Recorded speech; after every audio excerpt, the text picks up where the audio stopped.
लेकिन तालिबान के करतूत दिखाने से भारत में बेचैनी क्यों है? भारत में ये गैंग बेपर्द हो रहा है। कहीं असम के मुख्यमंत्री हेमंत बिस्व शर्मा की पुलिस डंडा हंटर चलाती है, 14 लोगों को एक दिन में जेल भेज देती है और बताती है कि आगे कोई करना मत, तो औकात में रहते हैं। योगी आदित्यनाथ हरकाते हैं तो मुनव्वर जैसा थुथुरमुहा टाइप के लोग जो हैं, जिनके अंदर जगता है धर्मांधता, और वो बौड़ाते हैं और कहने लगते हैं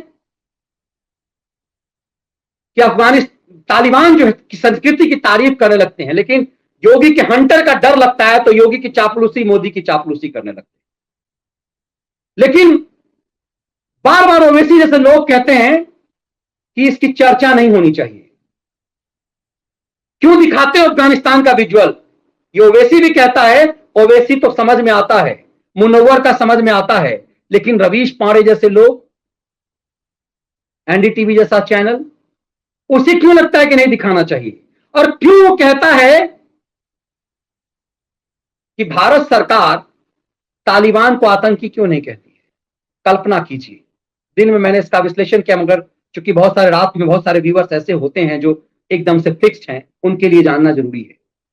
लगातार मैंने दिन में उसका विश्लेषण किया है और उस वेबसाइट को भी दिखाया है कि कई साथी ने मुझे भेजा उस वेबसाइट की कटिंग।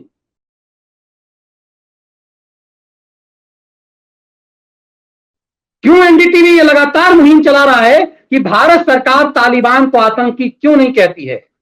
इस षड्यंत्र को समझना जरूरी है।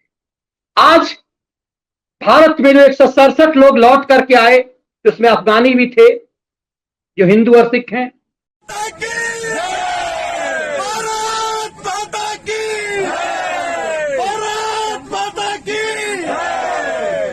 बड़े पैमाने पर जो भारतीय नागरिक लौट करके आए हैं, क्या ये चाहते थे कि अफगानिस्तान तालिबान उनकी हत्या कर दे? यदि भारत सरकार ऑफिशियली जैसे ये कह दे कि तालिबान आतंकी है, तो भारत में जो भारतीय नागरिक तालिबान के कब्जे में, तालिबानी देश में, अफगानिस्तान में, उनका क्या होगा?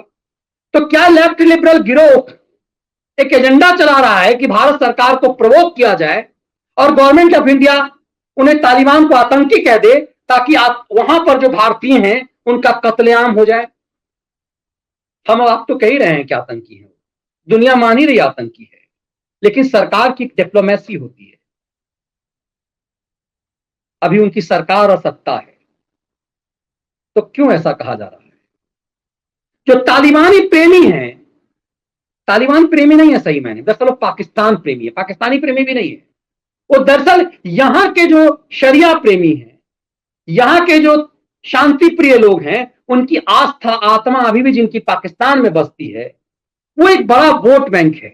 और उस वोट बैंक के सहारे मैग्सेसे अवार्डियों का गैंग उसके सहारे लोकप्रिय होना चाहता है, पावर में बना रहना चाहता है। इसीलिए पाकिस्तान का एक बहुत बड़ा हिस्सा चूंकि तालिबान के सपोर्ट में है, इसीलिए हिंदुस्तान में भी एक बहुत बड़ी संख्या में शांति प्रिय समुदाय के लोग तालिबान के समर्थक में। आप सोचिए कि जितनी मुस्लिम कंट्री है, सब तालिबान का विरोध कर रहा है, सब ने अपने बॉर्डर बंद कर दिए हैं तालिबान के लिए, लेकिन भारत में उसके पक्ष में गाना क्यों गाया जा रहा है? और जब लतियाया जा रहा है कि तुम क्यों भारत के तालिबान के पक्ष में हो, तो कुतर्क गढ़ रहे हैं कि भारत सरकार आतंकी क्यों नहीं कहती है, भारत सरकार क्यों दामाद बना रही है, आतंकी क्यों नहीं कहती है? ये प्रवोक, इसीलिए सरकार हर जगह हर समय प्रवोक नहीं हो सकती है। आप भी कहेंगे सही बात है, आपको भी यही दरअसल लेफ्ट लिबरल गिरोह का षड्यंत्र है। आप भी सोचने पर मजबूर हो जाएंगे, अरे सही तो कह रहा है ये लाल माइक वाला, ये सही तो कह रहा है लेफ्ट लिबरल गिरोह, भारत सरकार क्यों नहीं तालिबान को कह रही आतंकी? आतंकी तो है। आप भी आ जाएंगे, जैसे ये सो कॉल्ड राष्ट्रवादी ने पिछले दिनों राष्ट्रपति को भी कह दिया था के लिए कि सुभाष चंद्र बोस की तस्वीर कहां से ये चलाइए। ये लेफ्ट लिबरल गिरोह के एजेंडे में जैसे ये सो कॉल्ड राष्ट्रवादी पत्रकार भी कई बार फंसते हैं, आप भी फंसेंगे, बंगाल हिंसा में जैसे आप फंसते रहे हैं।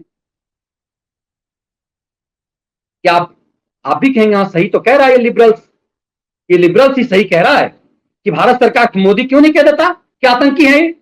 आतंकी कहवा लीजिए, मोदी से मरवा दीजिए वहां अफगानिस्तान में हिंदुओं को, हिंदुस्तानियों को, उसके बाद वहां मारे जाएंगे, फिर कहेंगे देखिए दुनिया में किसी को भी नहीं मारा, सिर्फ भारतीय को क्यों मारा? मोदी ने मरवा दिया। तो ये इन नागों की पहचान, इन राक्षसों की पहचान आप कैसे करेंगे, ये बहुत जरूरी है और यही अहम है।